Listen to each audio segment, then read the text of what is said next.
आपका स्वागत है और आज हमारे साथ मेहमान है एपीआई के राष्ट्रीय अध्यक्ष विजय मानकर। विजय का मतलब फतह होता है, जीत होता है, लेकिन जीत से अभी काफ़ी दूर है। जीत के लिए लगातार प्रयास जारी है एपीआई के माध्यम से और इसी प्रयासों के चलते पार्टी का नाम भी बदलने जा रहा है। हालांकि अभी तक नाम फाइनल नहीं हुआ है, लेकिन कोशिशें जारी है। ऐसे में महत्वपूर्ण हो जाता है और ज़रूरी हो जाता है विजय मानकर जी का नीति राजनीति पर एक स्पेशल इंटरव्यू, और इसी को लेकर हम मध्य भारत के नागपुर शहर में है, जिसे महाराष्ट्र की राजधानी के तौर पर भी जाना जाता है। सर, आपका बहुत बहुत स्वागत है। सर, शुरुआत करेंगे। मेरा सवाल ये है कि देश में इस समय अजीब प्रकार की राजनीति चल रही है। धर्म का काफ़ी प्रचार चल रहा है, प्रोपेगेंडा चल रहा है। इस राजनीति के क्या नुकसान आप भारत में देखते हैं और आप इस राजनीति के क्राइसिस को किस तरह से देखते हैं जो आने वाले दिनों में भारत में देश पर, राज्य पर और लोगों पर दिखने जा रहे हैं? इसके पहले कि मैं राजनीति पर, प्रेजेंट राजनीति पर कुछ बोलूँ, आपको बताना चाहूँगा कि आज हमने राष्ट्रीय लेवल का एडमिनिस्ट्रेटिव मीटिंग किया है पार्टी का। उसमें पार्टी के नाम को बदलने की प्रक्रिया ऑलमोस्ट ऑल हमने पूरी कर ली है और कुछ नाम भी हमने जो है वो फाइनलाइज कर लिए हैं। जब नाम फाइनल होकर आएगा कमीशन की तरफ से, तब मैं आपको इसको डिक्लेयर करूँगा। तो नाम ऑलरेडी हम लोगों ने डिसाइड कर लिए है, तो उसको अभी प्रपोजल हम देखेंगे। जहाँ तक रही देश की राजनीति का सवाल, देश की राजनीति जो है वो लोगों के अधिकार और विकास के ऊपर बेस्ड नहीं है। अभी जो ज़्यादा राजनीति है, पर्टिकुलरली जो बीजेपी की तरफ से की जा रही है, उसमें धर्म का और इतिहास का और भाषा का ये बहुत ज़्यादा उपयोग किया जा रहा है। तो धर्म, भाषा और इतिहास से तो इंडिया आगे नहीं जाएगा। इंडिया आगे जाएगा यदि इंडिया के 140 करोड़ लोग या 42 करोड़ लोग, 142 करोड़ लोग, जब हर व्यक्ति को शिक्षा, स्वास्थ्य, रोजगार, रोटी कपड़ा मकान से आगे शिक्षा, स्वास्थ्य, रोजगार, सामाजिक सुरक्षा और साथ में जो है सुख समृद्धि, जब ये चीज़ें जो है डेवलप होंगी तब जाके इंडिया आगे जाएगा। इंडिया तब आगे जाएगा जब इंडिया का हर व्यक्ति जो है का एजुकेशन, हायर एजुकेशन तक जाएगा। हमारे यहाँ स्किल डेवलपमेंट और टैलेंट डेवलपमेंट होगा, तब जाके इंडिया आगे जाएगा। इंडिया तब आगे जाएगा जब इंडिया में साइंस और टेक्नोलॉजी का रिसर्च, जो 4th इंडस्ट्रियल रेवोल्यूशन में अभी हम लोग एंटर कर चुके हैं, उसका जो रिसर्च, लीडिंग रिसर्च में ब्रेक थ्रू अगर इंडिया करेगा, ऐसे रिसर्च इंस्टीट्यूशंस जब होंगी और ऐसे जब साइंटिस्ट यहाँ पर होंगे, तब इंडिया जो है वो आगे जाएगा। जब इंडिया के अंदर में $1 ट्रिलियन, $2 ट्रिलियन, $3 ट्रिलियन की कंपनीज जो है वो बनने लगेंगी, जो न्यू एज कंपनीज बोली जाती है, जब वो कंपनीज का निर्माण होगा, जैसे निविडिया है, आप देखेंगे तो टेस्ला है, इस तरह की कंपनीज का निर्माण यदि इंडिया के अंदर में होगा, तब जाके इंडिया आगे बढ़ेगा। जब डेमोक्रेसी का सही मॉडल इंडिया में आएगा, जहां हर वोट को रिप्रेजेंटेटिव बनाया जाए, केवल एक वोट से चुनकर आने से जो है डेमोक्रेसी पूरी नहीं होती। सारे वोटर्स का जब प्रोपोर्शनल रिप्रेजेंटेशन सिस्टम के हिसाब से रिप्रेजेंटेशन गारंटीड होगा, तब इंडिया आगे जाएगा। जब इंडिया का जुडिशियल सिस्टम में सुधार आएगा, पेंडेंसी समाप्त होगी और रियल जस्टिस इफेक्टिव टाइम में मिलेगा, तब इंडिया जो है वो डेवलप होगा। तो ऐसी राजनीति तो बीजेपी की तरफ से मुझे कहीं नज़र में नहीं आती, ऐसी राजनीति मुझे कांग्रेस की तरफ से नज़र नहीं आती, बाकी इंडिया ब्लॉक की पार्टीज़ की तरफ से नज़र नहीं आती। तो मैं समझता हूँ कि जितनी पॉलिटिक्स ये कर रहे हैं, एक्चुअली ये पॉलिटिक्स नहीं कर रहे हैं, ये इसको मैं कम्युनलाइजेशन कहता हूँ कि ये संप्रदायवाद है, एक तरह का कम्युनल पॉलिटिक्स है, चाहे वो कोई भी कलर के आधार पर की जाए। इससे इंडिया आगे नहीं जाएगा। मैं ऐसी राजनीति से सहमत नहीं हूँ। आपने डेमोक्रेसी की बात की है। डेमोक्रेसी में डिबेट जरूरी हो जाता है, डेलीब्रेशन जरूरी हो जाता है, डिस्कशन जरूरी हो जाता है, लेकिन संसद में हो या फिर विधानसभाओं में ये चीज़ देखने नहीं मिल रही है। इसकी क्या आप वजह निकालते हैं? आपको कहाँ कमी नज़र आ रही है? इसका अर्थ ये है कि as a society, as a Indian society, as a Indian समाज, हम लोग डेमोक्रेटिक नहीं हैं। देखिए, डेमोक्रेसी में 4 चीज़ होनी चाहिए। डिस्कशन होना चाहिए, डायलॉग होना चाहिए, डिबेट भी हो सकता है, डेलिब्रेशन होना चाहिए, अनबायस्ड डेलिब्रेशन जिसको कहते हैं, और डिसीजन होना चाहिए। तो वो डेमोक्रेसी का कैरेक्टरिस्टिक्स है, वो सोसाइटी में होना चाहिए या पॉलिटिकल पार्टीज़ में होना चाहिए। जब वो कैरेक्टरिस्टिक्स पॉलिटिकल पार्टीज़ और सोसाइटी में होगा, तब उसका रिफ्लेक्शन पार्लियामेंट और असेंबलीज में होगा। तो as a Indian society I don't feel कि हम अभी तक डेमोक्रेटिक हुए हैं। दूसरा, हमारे पॉलिटिकल सिस्टम में, कॉन्स्टिट्यूशन में डेमोक्रेसी एब्सेंट है, क्योंकि डेमोक्रेसी के 3 रूल्स हैं। क्या 3 रूल्स है? पहला रूल है, उसको मेजॉरिटी रूल कहा जाता है। सेकंड रूल को क्वालिफाइड मेजॉरिटी रूल कहा जाता है, और थर्ड रूल को जो है वो प्रोपोर्शनैलिटी रूल कहा जाता है।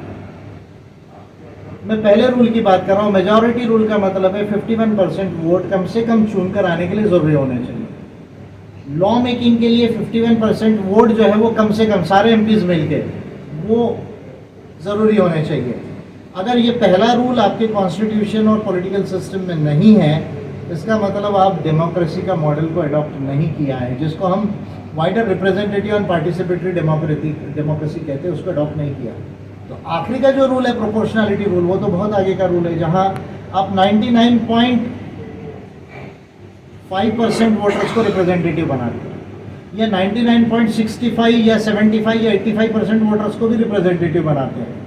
तो वो डेमोक्रेटिक मॉडल तो हमने लिया ही नहीं है। बिल्कुल आपका कहने का मतलब डिफेक्टिव डेमोक्रेसी है, तो हमारे इफेक्टिव देश बनाने के लिए की क्या जरूरत है? Democracy as it prevails in the constitution today, ये डिफेक्टिव डेमोक्रेसी, मेरा ये क्लियर कहना है। इसको अगर आपको इफेक्टिव बनाना है तो प्रोपोर्शनल रिप्रेजेंटेशन सिस्टम को आपको लाना पड़ेगा, अर्थात जिस पार्टी को जितना परसेंट वोट है उसके उतने एमपी और एमएलए होने चाहिए। Point number 1। छोटे स्टेट्स के लिए कुछ मिक्स कॉन्स्टिट्यूएंसीज हो सकती है, पीडीपी और पीआर सिस्टम की, वो भी 2 मेंबर होनी चाहिए। दूसरा, कंपनीज जो डोनेट कर रही है पार्टीज को, उसको बैन होना चाहिए। आप एक इलेक्ट्रल फंड बना दीजिए, उसमें कंपनीज डोनेट कर सकती है, और एक फार्मूला, इक्वल फार्मूले से सारे पार्टीज को और कैंडिडेट्स को दीजिए। तीसरा, कैंडिडेट्स के एक्सपेंडिचर पर जो सीलिंग है उसके साथ पॉलिटिकल पार्टीज के एक्सपेंडिचर पर सीलिंग लगना चाहिए। फेयर मीडिया रेगुलेशन होना चाहिए। एमपी एमएलएस की संख्या बढ़नी चाहिए, जो मेरे बिल के बाद बढ़ भी रही है, और इसके साथ वुमेन्स रिप्रेजेंटेशन होना चाहिए। और time is also right to think, अगर आप SC/ST का रिजर्वेशन, पॉलिटिकल रिजर्वेशन कंटिन्यू रख रहे हैं, तो क्या ओबीसी का भी पॉलिटिकल रिजर्वेशन होना चाहिए? ये सोचने का समय भी आ गया है, अगर हम डेमोक्रेसी को रिप्रेजेंटेटिव बनाने की बात कर रहे हैं, क्योंकि SC/ST का पॉलिटिकल रिजर्वेशन तो हम रखे हुए हैं, तो ओबीसी का भी पॉलिटिकल रिप्रेजेंटेशन जो गारंटीड करना चाहिए। माइनॉरिटी की जो सीट्स है, पर्टिकुलरली मुस्लिम कम्युनिटी की जो सीट्स है इंडिया में, वो डिलिमिटेशन में ऐसी काटी जाती है कि मुस्लिम्स को लिए वो सीट खड़े होने के लिए बचती नहीं, क्योंकि ज़्यादातर वो रिजर्व हो जाती है। तो डिलिमिटेशन ऑफ कॉन्स्टिट्यूएंसीज में हमको ये देखना चाहिए कि माइनॉरिटीज़ के लिए भी जनरल सीट्स जो है वो ओपन रहे। ये सारी चीज़ें यदि आप करेंगे तो हमारी डेमोक्रेसी इफेक्टिव होगी। Point number 1। दूसरा, लॉ मेकिंग के लिए कोई भी पार्लियामेंट लॉ बनाती है तो कम से कम जो है 55% वोट होना चाहिए सारे एमपीज़ का, यानी 543 है तो उसके 55% एमपीज़ ने वोट करना चाहिए। ये सेकंड कंडीशन होना चाहिए। और इसके साथ, जैसे आप चीफ इलेक्शन कमिश्नर को रिमूव करने के लिए इम्पीचमेंट की ज़रूरत है, वाई देयर शुड बी एक such a rule to remove the chief election commissioner by impeachment की? क्या ज़रूरत है इसकी? चीफ इलेक्शन कमिश्नर को अगर रिमूव करना है तो पार्लियामेंट का जो है सिंपल वोटिंग से जो है उसको जो है वो रिमूव किया जा सकता है, इंक्वायरी करके। जजेस के इम्पीचमेंट प्रोसेस को सिंपल बनाना चाहिए। National judicial appointment and removal commission को बनाने की ज़रूरत है।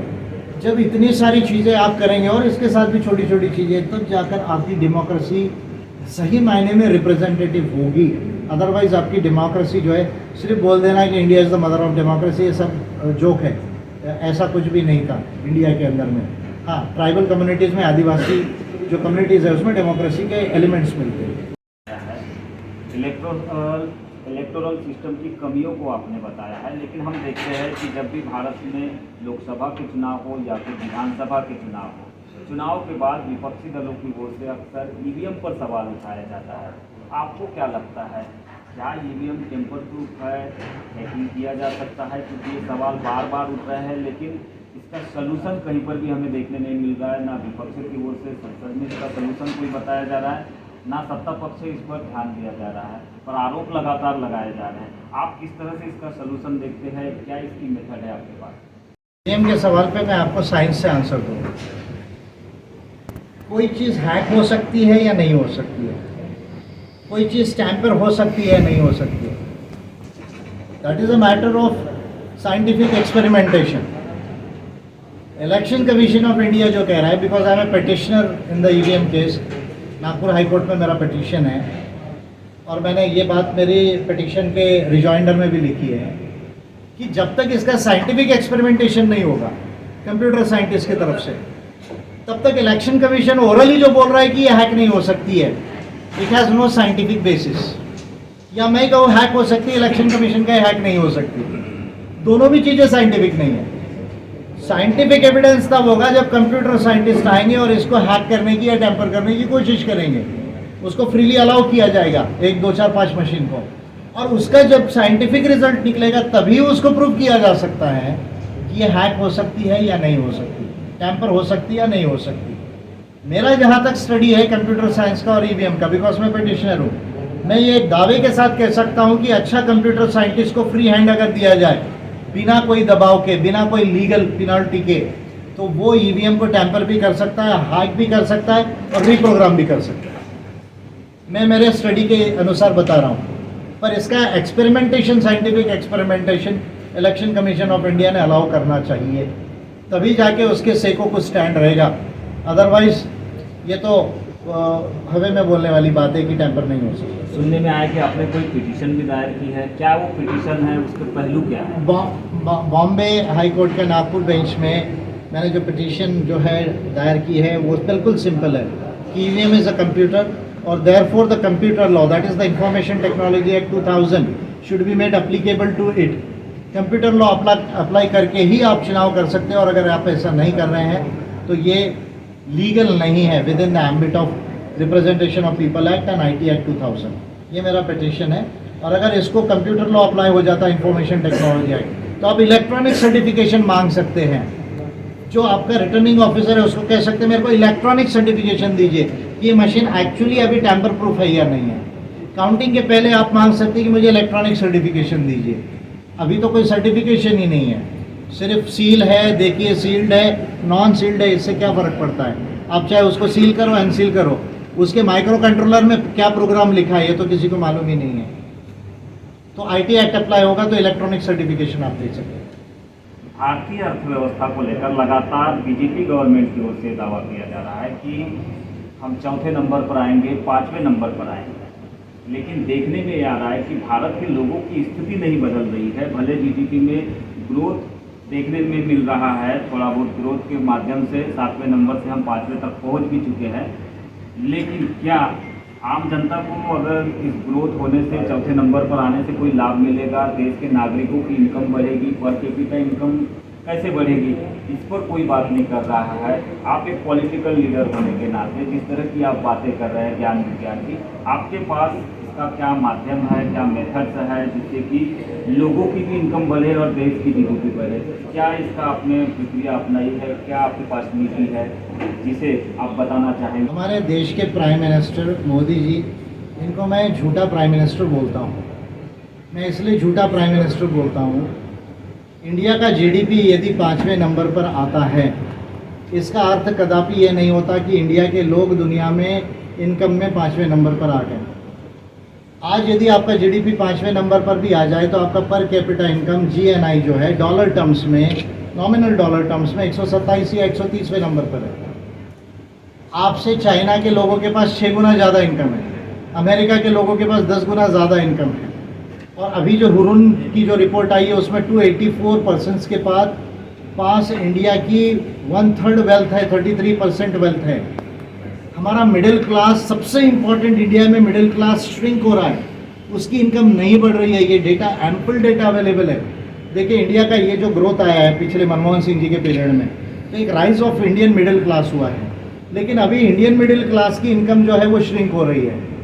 यानी आपकी जो इन्फ्लेशन रिलेटेड इनकम है, देखिए मैं बार बार कहता हूँ, ये जो RBI कहता है ना 6% इन्फ्लेशन है, वो जनरल इन्फ्लेशन है, लेकिन जो गुड्स इन्फ्लेशन है, यानी अगर आप घर बना रहे हैं या गाड़ी खरीद रहे हैं, कोई सामान खरीद रहे हैं, वो 8 to 10% बढ़ता है हर एनम कंपाउंडेड बेसिस पर। तो उस रेट से आपकी इनकम्स नहीं बढ़ रही है। अगर आपकी इनकम 2-3% से बढ़ रही है और इन्फ्लेशन 8-10% से बढ़ रहा है, इसका मतलब हर साल आप 5-6% आपकी इनकम कम हो रही है। Inflation will eat your income.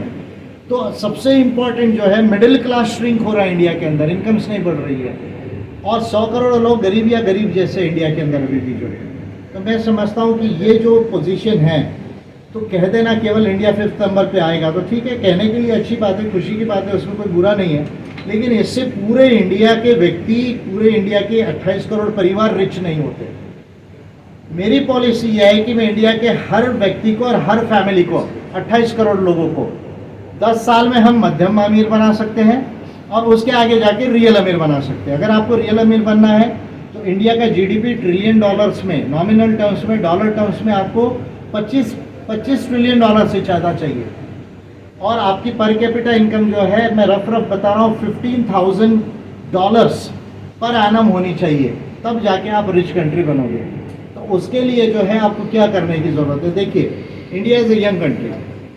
आपका जो वर्क फोर्स है 14 साल से 64 ईयर्स तक का, वो 65% ये एज ग्रुप पॉपुलेशन है, यानी अभी भी हम 30% से कम जो है ओल्ड है। ये जो पॉपुलेशन है, इसको एजुकेशन और टैलेंट दो डेवलपमेंट करने की ज़रूरत है।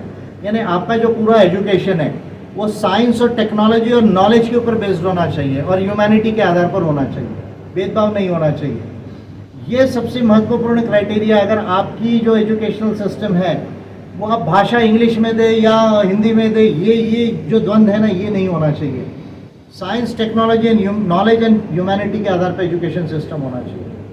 ये एजुकेशन सिस्टम ऐसा होना है कि जो प्रैक्टिकल रिसर्च हो रहा है वर्ल्ड के अंदर में, 4th इंडस्ट्रियल रेवोल्यूशन, क्या 4th इंडस्ट्रियल रेवोल्यूशन की लीडिंग क्या साइंस एंड टेक्नोलॉजी है? Quantum mechanics, quantum computing, big data sciences, artificial intelligence, genetic engineering, bio manufacturing, ये जो है वो लीडिंग साइंस एंड रिसर्च का डेवलपमेंट है 4th इंडस्ट्रियल रेवोल्यूशन का। जहाँ मशीन और कंप्यूटर और बिग डेटा और जेनेटिक चेंजेस या बायो मैन्युफैक्चरिंग, ये इंसान की जो अभी की सिविलाइजेशन है उसको नेक्स्ट स्टेज पर ले जाएंगे। तो जब तक आपका साइंस का रिसर्च एज अ कंट्री, में कह रहा हूँ, एक साइंटिस्ट, 2 साइंटिस्ट, 3 साइंटिस्ट नहीं, आपका साइंस का अंडरस्टैंडिंग और साइंस का रिसर्च और टेक्नोलॉजी को ब्रेक थ्रू करने की कैपेसिटी, इंस्टीट्यूशनल कैपेसिटी, जो रिसर्च इंस्टीट्यूशंस होते हैं, जैसे मैंने एक पॉलिसी में डिक्लेयर किया था, अगर मेरी गवर्नमेंट बनी तो मैं मैक्स प्लांक बोस इंस्टीट्यूशन बनाऊंगा इंडिया के अंदर में। मैक्स प्लैंक इंस्टीट्यूट दुनिया का वो इंस्टीट्यूट है जो सबसे ज़्यादा अच्छा रिसर्च करता है साइंस एंड टेक्नोलॉजी पे। तो मैंने कहा था कि मैक्स प्लैंक और रमन के नाम पे या बोस के नाम पर, मैं दोनों के नाम पे एक इंस्टीट्यूशन बनाऊंगा। तो हमारे देश में साइंस एंड टेक्नोलॉजी का जो रिसर्च है अभी चाइना के कंपैरिजन में बहुत पीछे है। अगर आप पीयर कंपैरिजन करेंगे रिसर्च पेपर्स के साइटेशंस में, तो चाइना नंबर 1 है वर्ल्ड के अंदर, अभी यूएस भी नहीं है। तो जब तक हम इस तरह का एजुकेशन सिस्टम डेवलप नहीं करते और इसी तरह की इंडस्ट्रीज़ को जब तक हम डेवलप नहीं करते इंडिया के अंदर, जो न्यू एज कंपनीज़ हैं, देखिए हमारे यहाँ रिलायंस सबसे बड़ी कंपनी है, अडानी का मार्केट कैप सबसे बड़ा हो रहा है, लेकिन हमारे यहाँ गूगल नहीं है, हमारे यहाँ निविडिया नहीं है, हमारे यहाँ माइक्रोसॉफ्ट नहीं है, समझ रहे हैं? तो न्यू एज कंपनीज जब तक, cutting edge new age companies जब तक इंडिया में नहीं बनेगी, जब तक इस तरह का एजुकेशन और रिसर्च साइंस एंड टेक्नोलॉजी का नहीं होगा, तो इंडिया आगे नहीं जा सकता। और इस बेस पे ये जो हमारी जनरेशन है, जो पॉपुलेशन है, उसको एम्प्लॉयमेंट जनरेट किया जाए, उसकी इनकम को बढ़ाया जाए और उसका इन्वेस्टमेंट मार्केट में किया जाए लीगल वे में, तो हम अमीर कंट्री बनेंगे। देखने मिल रही है, वर्क फोर्स की बात चल रही है, लेकिन भारत में स्किल्ड वर्क फोर्स की बड़ी कमी देखने मिल रही है और यही वजह है कि स्किल्ड वर्क फोर्स नहीं होने की वजह से इंडिया चाइना और अमेरिका के मुकाबले पिछड़ते दिखाई दे रहा है। इसको कैसे स्किल्ड वर्क फोर्स में तब्दील किया जा सकता है, इसे लेकर आपने कौन सी ऐसी पॉलिसी तैयार की है या बनाई है जिसके माध्यम से भारत के लोगों को स्किल्ड के माध्यम से आगे ले जाया जा सकता है? देखिए, स्किल और टैलेंट, ये दो जो चीज़ें, इसका डेवलप और टैलेंट दो ऐसी चीज़ें हैं जो बचपन से डेवलप होनी चाहिए। लिटरेसी, न्यूमरेसी, ऑपरेसी, 3 चीज़ें को आपके एजुकेशनल सिस्टम में लाने की ज़रूरत है। लिटरेसी यानी ABCD, आई, जो भी आप कहते हैं। न्यूमरेसी यानी मैथमेटिक्स, जियोमेट्री, और इसके साथ में ऑपरेसी यानी कोई ना कोई स्किल, लाइफ स्किल जो है, जो आपको भी 4th इंडस्ट्रियल जो रेवोल्यूशन के लिए ज़रूरी है। जैसे ऐसा कहा जाता है कि coding is the new weapon, आपके हाथ में कोडिंग, जो इंफॉर्मेशन टेक्नोलॉजी में लोग हैं उसको कोड जिसको लिखना आता है और जिसको कोड नहीं लिखना आता है, कंप्यूटर चलाना आता है लेकिन कोड नहीं लिखना आता है, तो कोड लिखने वाला जो है वो स्किल में एडवांस्ड है, टैलेंट में एडवांस्ड है। अभी जो फोर्थ इंडस्ट्रियल रेवोल्यूशन में कोडिंग जो है आर्टिफिशियल इंटेलिजेंस लिख रहा है, अब आपको मशीन लर्निंग जो है वो आना चाहिए, आर्टिफिशियल इंटेलिजेंस का जो एल्गोरिदम्स है वो लिखते आना चाहिए।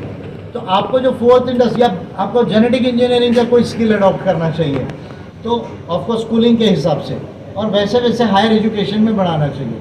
और जो लोग इससे छूट गए, जो पुरानी जनरेशन है थोड़ी, वो जहाँ जो वर्कफोर्स काम कर रहा है उसका वो मॉड्यूल, ट्रेनिंग मॉड्यूल लेना चाहिए कि उस कंपनी में उस गुड्स एंड सर्विसेज के मैन्युफैक्चरिंग के एरिया में किस तरह की स्किल की ज़रूरत है, और उसके शॉर्ट ट्रेनिंग प्रोग्राम्स उनको दिए जाने चाहिए। ये प्रोग्राम कंपनीज को भी करने की ज़रूरत है, जो काफ़ी हद तक कुछ कंपनीज करती है, और गवर्नमेंट का जो स्किल डिपार्टमेंट है, हमारा मिनिस्ट्री जो है, उसको ये बड़े लेवल पर करने की ज़रूरत है। तो एक तो हमारी जो नई पीढ़ी आएगी वो ऑलरेडी स्किल और टैलेंट में डेवलप होते हुए आएगी। जैसे चाइना के जो बच्चे हैं वो जिस तरह से स्कूल्स में पढ़ रहे हैं और इंडिया के बच्चे जिस तरह से स्कूल्स में पढ़ रहे हैं, इसमें बहुत ज़्यादा फ़र्क है। आप अगर चाइना के स्कूलों को देखोगे तो चाइना के स्कूलों में 10 घंटा पढ़ाया जाता है। चाइना के स्कूल में जो है बीच बीच में आपको एक्सरसाइज और नैपिंग दी जाती है।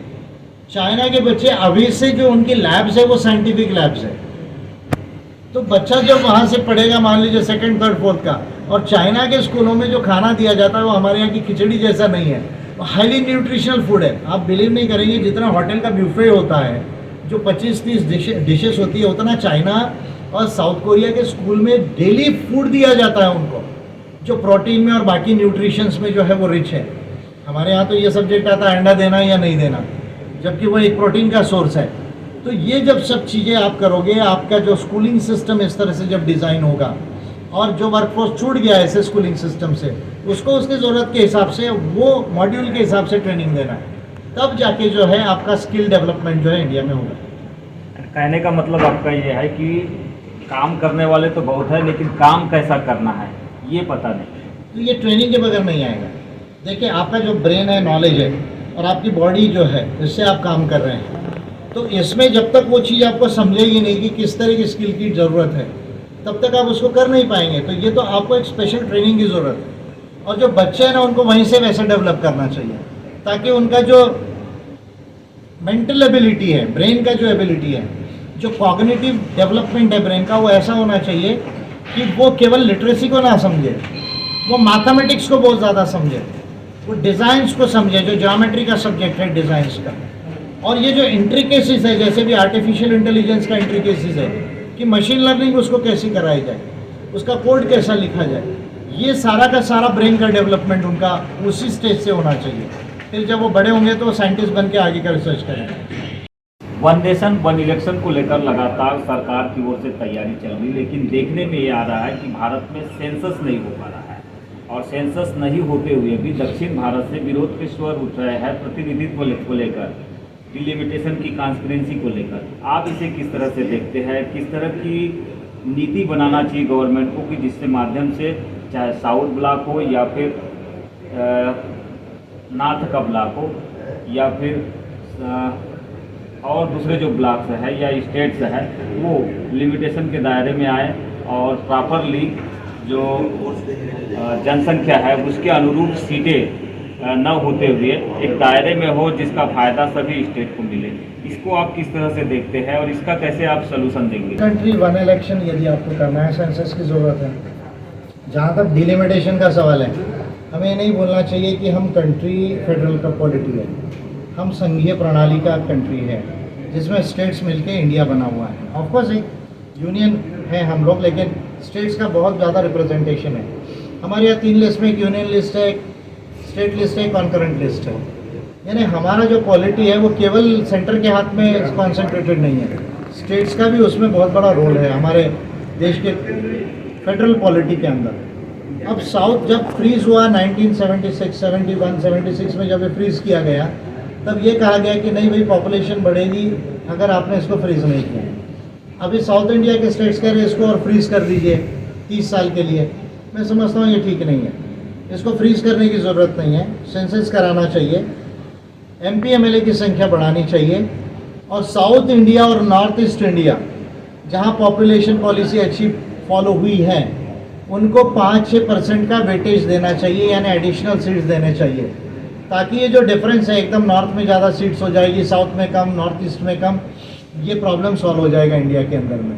It is a very simple formula जिसको हमें डिसाइड करना है कि भाई जिन्होंने पॉपुलेशन पॉलिसी को अच्छा फॉलो किया उनको 5-6% का वेटेज देना है, जिसमें आपकी कॉन्स्टिट्यूएंसीज भी बढ़ जाएगी, पार्लियामेंट की कॉन्स्टिट्यूएंसीज छोटी हो जाएगी, एमएलए की कॉन्स्टिट्यूएंसीज छोटी हो जाएगी, और साथ में जो है दक्षिण भारत और नॉर्थ ईस्ट इंडिया का जो है वो जो ग्रज है, जो उनकी कंप्लेंट है, वो भी दूर हो जाएगी। आपने लोकसभा इलेक्शन से पहले 2019 के कास्मो ह्यूमनिज्म की एक बुक पब्लिश की और अपने आप को कास्मो ह्यूमनिज्म के संशोधक और प्रवर्तक के तौर पर आपने प्रचारित किया। इन सब के बावजूद ये देखने में आया कि आपकी ये जो बुक्स है, आपका जो ज्ञान है, वो लोगों के बीच नहीं पहुंचा। आपके पार्टी ऑर्गेनाइजर्स के बीच तो पहुंचा, ऑफिस बेरर्स के बीच पहुंचा, लेकिन वो लोगों तक उसको नहीं पहुंचा पाए। कहाँ आपको कमी महसूस कहाँ आपको कमी महसूस हुई? कैसे ये जो विचार है आपका कास्मो ह्यूमनिज्म का वो लोगों तक पहुंचाया जा सकता है? कैसे इसके माध्यम से भारत में खासकर लोगों के बीच में बदलाव आ सकता है? कास्मो ह्यूमनिज्म अगर हम देखें तो क्या है, इसके क्या मायने हम निकालें? जो पॉलिटिक्स धर्म की चल रही है या फिर एक विचारधारा की चल रही है, इन सब के बीच कास्मो ह्यूमनिज्म को इंक्लूडिंग करते हुए पॉलिटिक्स करना कितना महत्वपूर्ण आपके लिए नज़र आ रहा है? ये वो रिसर्च है जो मैंने लिखकर पब्लिश किया है, 2019 में पब्लिश हुआ, 17 से इस पर मैं बोलते रहा, पब्लिश फॉर्म में है। मैं ये मानता हूँ कि कास्मो ह्यूमनिज्म का जो पूरा साइंस है और पूरा नॉलेज है, ये जो है पार्टी के ऑफिस बेरर्स में तो कुछ हद तक गया, लेकिन वर्कर्स और जनता के बीच में जो है इसको समझने में अभी भी जो है वो कमी है। लेकिन आप एक बात देखिए, जो जो बातें मैंने कास्मो ह्यूमनिज्म में लिखी है वो आज दुनिया में हो रही है और इंडिया की गवर्नमेंट जो है आज वो चीज़ों को कर रही है। जैसे for example quantum computing mission 2024 में मोदी गवर्नमेंट इसको कर रही है। मैंने क्वांटम कंप्यूटिंग के ऊपर इस बुक में 2019 में लिखा है। आर्टिफिशियल इंटेलिजेंस इंडियन गवर्नमेंट अभी पिछले साल से काम कर रही, मैंने इस पर जो है वो लिखा है। जेनेटिक इंजीनियरिंग, ऑफकोर्स इंडिया का फार्मा बहुत आगे है इस फील्ड में, इसलिए मैं ये क्लेम नहीं करूँगा, लेकिन उसका इम्पोर्टेंस अभी जो है वो समझ रहा है। अभी मोदी जी के मुंह से निकल रहा है, नहीं भाई हमको विज्ञान को भी बढ़ाना है, हमको टेक्नोलॉजी को भी बढ़ाना है। तो मेरा इम्पैक्ट जनता पे नहीं हुआ हो, लेकिन सरकार पर ज़रूर हुआ है। और मुझे खुशी है इस बात की कि मैं पहला लीडर हूँ उस बात को बोलने वाला कि आप विकसित भारत की जो बात कर रहे हैं, वो विकसित भारत बगैर वैज्ञानिक भारत के नहीं बन सकता।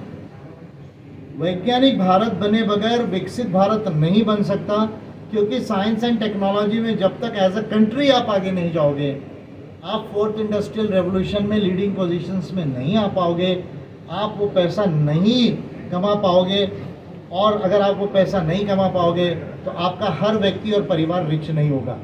तो गवर्नमेंट पे इसका बहुत ज़्यादा इम्पैक्ट पड़ा, और दबे स्वर में क्यों ना हो कुछ लोग बोलने लग रहे हैं अभी कि नहीं हमको साइंस टेक्नोलॉजी पर ध्यान देने की ज़रूरत है।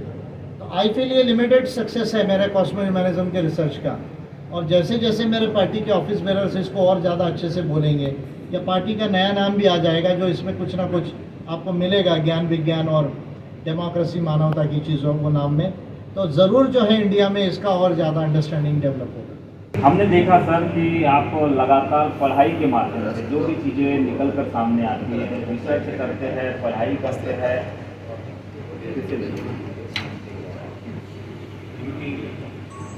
इधर से देखते हुए बोलूँ क्या?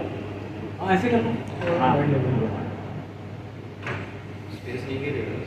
हमने देखा है कि सर आप रिसर्च के माध्यम से पढ़ाई करते हुए लगातार अपने ऑफिस बेरर्स को हो या फिर ऑर्गेनाइजर्स को हो, लगातार लोगों के बीच जाने की सलाह देते हैं, काम करने की सलाह देते हैं पॉलिसी के लेवल पर।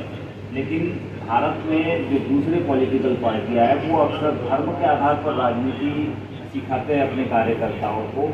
जो कार्यकर्ता आपके यहाँ बैठे हैं, आज जिस तरह से आपकी सेंट्रल लेवल की मीटिंग हुई है, मीटिंग में आपने कुछ सुझाव दिए, कुछ काम के लिए इंस्ट्रक्शन दिए हैं, इन इंस्ट्रक्शन को कैसे आपके जो वर्कर है वो फॉलो करें, जिससे कि लोगों के बीच ये क्लियरली मैसेज जाए कि देश में वाकई में देश को अब धर्म की नहीं, ज्ञान विज्ञान और ज्ञान विज्ञान के साथ एक अच्छी नीति वाली राजनीति की जरूरत। देखिए, दो तरह से पार्टी के ऑफिस बेरर्स को समझाया है। एक तो ज्ञान विज्ञान मानवता को प्रमोट करना है। आपकी ये जो पॉलिसीज़ है जिसमें हर व्यक्ति को और हर परिवार को मध्यम अमीर बनाया जा सकता है और बाद में अमीर बनाया जा सकता है, उसको जो है वो समझाना है। प्रेजेंट पॉलिसीज़ जो बीजेपी गवर्नमेंट की है, स्टेट गवर्नमेंट्स की जो है, वो इन सब चीज़ों के लिए पूरक कैसी नहीं है, उसकी दिशा सही कैसी नहीं है, इन चीज़ों को जो है लोगों को समझाना है। ये एक पहलू मैंने उनको समझाया। दूसरा, जितनी पब्लिक प्रॉब्लम है, जो जन समस्या है, उन जन समस्याओं के ऊपर ह्यूमन राइट्स की मेथड, कॉन्स्टिट्यूशनल मेथड और डेमोक्रेटिक मेथड से पिटीशन सिस्टम और लिमिटेड डेमोन्स्ट्रेशन के माध्यम से लोगों की प्रॉब्लम्स को सॉल्व करने के लिए प्रयास करना है। ये मैंने उनको समझाया है और मुझे विश्वास है इस बात का कि API के जो ऑफिस बेरर्स और वर्कर्स हैं, इस बात को लेकर जब जाएंगे और प्रखरता से जब काम करेंगे तो बाकी पॉलिटिकल पार्टीज जो ये गलत तरीका धर्म और भाषा और राज्य और इतिहास को लेकर जो है एक सांप्रदायिकवाद राजनीति कर रही है, वो कमज़ोर होने लगेगी और ज्ञान विज्ञान और मानवता की राजनीति इंडिया में आगे बढ़ेगी। एक सवाल है सर, आपकी राजनीति धीरे धीरे आगे बढ़ते हुए नजर आ रही थी, लेकिन एक लंबा गेप हुआ, लोगों के बीच आपकी पहुंच कम हुई, ऑफिस बेरर से भी ज़्यादा लोगों के बीच जान नहीं पाया। क्या इसके हम वजह समझे? इन कारणों से इतना विलम्ब हुआ कि पार्टी के अब नामकरण की बात आ रही है।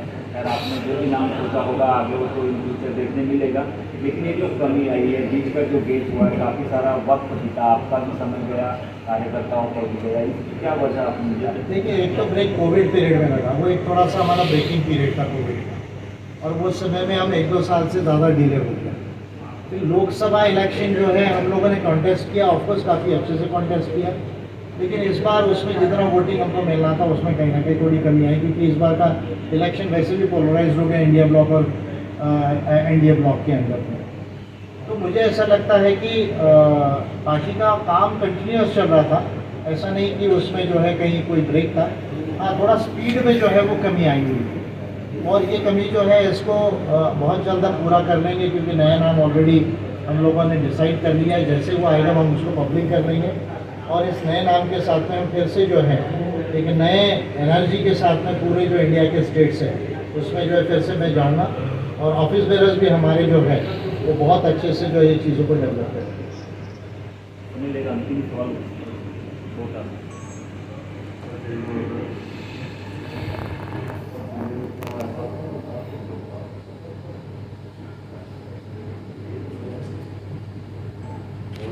लंबे समय से आपकी पार्टी के जो कार्यकर्ता हैं वो आपको सुनने के लिए लालायित है, वो आपको सुनना चाहते हैं, चाहे सोशल मीडिया प्लेटफार्मों पर हो, चाहे टीवी चैनल्स पर हो, या फिर अदर प्लेटफार्म पर हो, लेकिन आपकी वॉइस नहीं आ रही है, आपकी जो इंटरव्यूज़ जो होते थे वो नहीं आ रहे थे। इस वजह से भी कुछ कार्यकर्ता लगातार संपर्क में रहे हैं, खास करके मेरे, क्योंकि मैंने पहले भी आपके कई इंटरव्यूज़ किए हैं। तो उनको क्या आप जवाब देना चाहेंगे?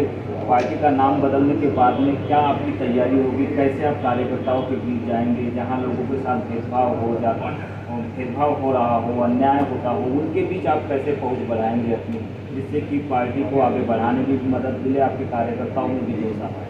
इंटरव्यू लेने के लिए मैं कहूँगा यमराज जी को ज़्यादा इंटरव्यू लेना चाहिए, तो जितना ज़्यादा वो इंटरव्यू लेंगे उतना ज़्यादा मेरा व्यू जो है वो लोगों तक पब्लिक होगा। और जितना इंपॉर्टेंट इश्यूज़ है उस पर कभी कभी मैं छोटे वीडियो ये लोग ले लेते हैं तो मैं उसको डालने का प्रयास करता हूँ पार्टी के चैनल में, लेकिन ऐसी डिटेल इंटरव्यूज़ अगर होती है तो उसका एक इम्पैक्ट अलग होता है। तो ये यमलेश जी के ऊपर डिपेंड है कि वो कितना ज़्यादा इंटरव्यूज़ मेरे लेते हैं, 2 महीने में, 3 महीने में, या इम्पॉर्टेंट इश्यूज़ के ऊपर में। रही बात दूसरी बात, तो मैं ये कहूँगा कि अभी ये नाम के साथ डिफरेंट स्टेट्स में मैं जाऊँगा, और डिफरेंट स्टेट्स में पॉलिटिकल एक्टिविटी और बड़े पैमाने पर पिकअप होगी। और लोग जानते हैं कि जब मानकर साहब जो है डिफरेंट स्टेट्स में जाते हैं तो बहुत बड़े पैमाने पर वहाँ लोग जुड़ते हैं, तो इसलिए मैं जाऊँगा। और जहाँ तक रही जन समस्याओं की बात, तो जन समस्या के ऊपर तो जहाँ सेंट्रल लेवल पर तो काम कंटिन्यूस चालू होता है रहता है। जैसे अभी मैंने जो 80 लाख ट्रक ड्राइवर्स हैं, हेल्पर्स हैं, क्लीनर्स हैं, उनके लिए अभी रिसेंटली पिटीशन की है, उनके ग्रेजुएटी के लिए, प्रोविडेंट फंड के लिए, एक्सीडेंटल इंश्योरेंस के लिए, मेडिकल ट्रीटमेंट के लिए, मिनिमम वेजेस के लिए। तो सेंट्रल लेवल पर जो है, सेंट्रल सेक्रेटरीट लेवल पर तो मैं काम करते रहता हूँ, लेकिन फील्ड के अंदर में पार्टी के ऑफिस बेरर्स भी ज़्यादा काम करेंगे और जब मैं जाऊँगा तो ज़्यादा उत्साह डेवलप होगा और 2029 तक हम ये ग्राउंड कवर कर लेंगे इंडिया में। पब्लिक मीटिंग के माध्यम से जो आपके चैलेंज देखने मिलते थे, चाहे बीजेपी गवर्नमेंट हो, चाहे कांग्रेस के हो, अपोजिशन के लीडर्स हो, वो आप लगातार चैलेंज करते रहते थे, तो लोगों में जोश रहता था कि कोई तो है भारत में कोई लीडर जो सत्ता पक्ष को हो या विपक्ष को हो, थारोली जवाब दे रहा है, उनको चैलेंज कर रहा है बिल्कुल नॉलेज के लेवल पर। वो अब सुनने नहीं मिल रहा था, इसलिए मेरा सवाल था कि पब्लिक के बीच में आपके ऐसे मासेस प्रोग्राम वाले कब होंगे? तो मास प्रोग्राम भी जैसा ये नया नाम आएगा तो बड़ी सभाएं भी लगाने की शुरुआत होगी। तो हमारे कुछ स्टेट्स इसमें पहल करेंगे क्योंकि इसमें थोड़ा पैसा वगैरह भी लगता है बड़ी पब्लिक मीटिंग्स लगाने के लिए। तो वो जो भी इनिशिएटिव लेगी तो उसमें बड़ी जनसभाएं हम करेंगी। मेरा चैलेंज कल भी था, आज भी है और कल भी रहेगा। आज के डेट में कोई चैलेंज है आपका सर? आज के देश में मेरा आज के डेट में ये चैलेंज है कि मोदी की जो प्रेजेंट नीति है उससे विकसित भारत नहीं बन सकता है, क्योंकि वो नीतियों में विकसित भारत बनाने के लिए जो साइंस, नॉलेज और टेक्नोलॉजी की और मानवता की जो ज़रूरत होती है वो मिसिंग है। मोदी जी ये जो प्रेजेंट नीतियाँ हैं उससे जाएंगे तो 6.5% ऑफ जीडीपी से ज़्यादा ग्रोथ रेट नहीं ला सकते, जबकि विकसित भारत बनाने के लिए 8% plus GDP growth rate per annum in dollar terms की ज़रूरत है। तो मोदी जी जो है इंडिया को आगे नहीं ले जा रहे। मेरा ये चैलेंज है आज भी कि वो इंडिया को पीछे लेकर जा रहे हैं। अभी प्रेजेंट पॉलिटिकल सिचुएशन में ये चैलेंज मेरा जो है वो मोदी जी को है। ये विजय मानकर है और इनका कहना है कि मोदी जी के विजन के अनुसार विकसित भारत 2047 तक भी नहीं बन सकता है, क्योंकि उनकी पॉलिसी में, नॉलेज में, ज्ञान विज्ञान की कमी है। भारत को अगर विकसित भारत बनाना है तो पहले वैज्ञानिक भारत की नींव रखनी होगी।